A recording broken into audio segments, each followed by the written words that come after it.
Welcome to Echo Pulse. Today, we're diving into the Electoral College. We'll explore why it's criticized for undermining the principle that every vote should count equally. Stick around to understand why the Electoral College can be problematic and what potential solutions might look like. Let's get started.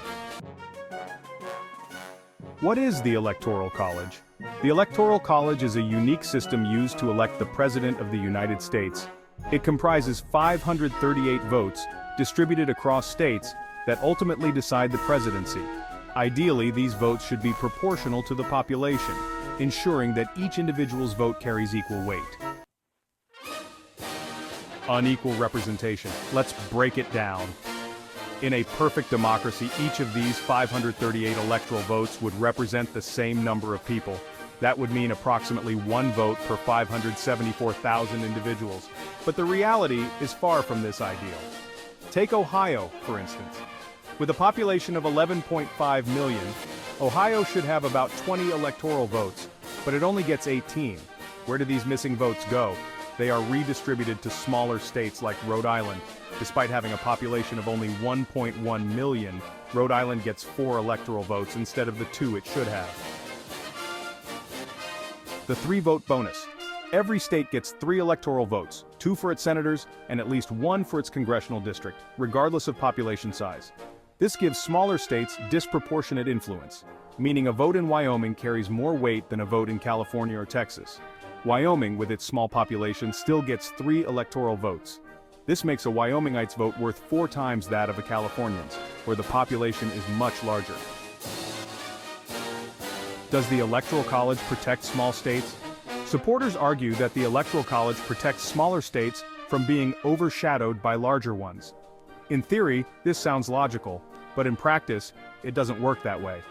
Candidates focus their efforts on just a handful of battleground states. In the final 2 months, 32 states didn't receive a single visit. Instead, the focus was intensely on swing states like Ohio, Florida, Pennsylvania, and Virginia. The reason for this disproportionate attention lies in the winner-takes-all system employed by most states. Winning just over 50% of a state's popular vote awards a candidate all of that state's electoral votes. Consequently, candidates concentrate on swing states, neglecting states where the outcome seems predetermined. Opponents of abolishing the Electoral College worry that doing so would result in candidates only campaigning in major cities, ignoring rural areas. While this concern seems valid, it doesn't hold up under scrutiny. The U.S. population is widely dispersed. Even if a candidate focused solely on New York City, they would only reach about 2.6% of the total population. The top 10 largest cities combined account for 7.9% of the population, far from enough to secure an election win. Winning with a minority. It's possible to become president by winning just 22% of the popular vote.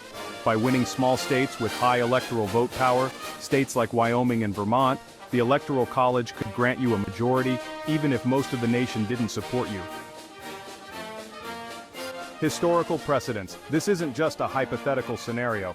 3 times in American history, the candidate who won the popular vote lost the presidency. This system has a failure rate of about 5%, which is alarmingly high. A call for change. So what's the solution? Many argue for abolishing the Electoral College in favor of a direct popular vote. This would ensure candidates appeal to the entire nation, not just a few states.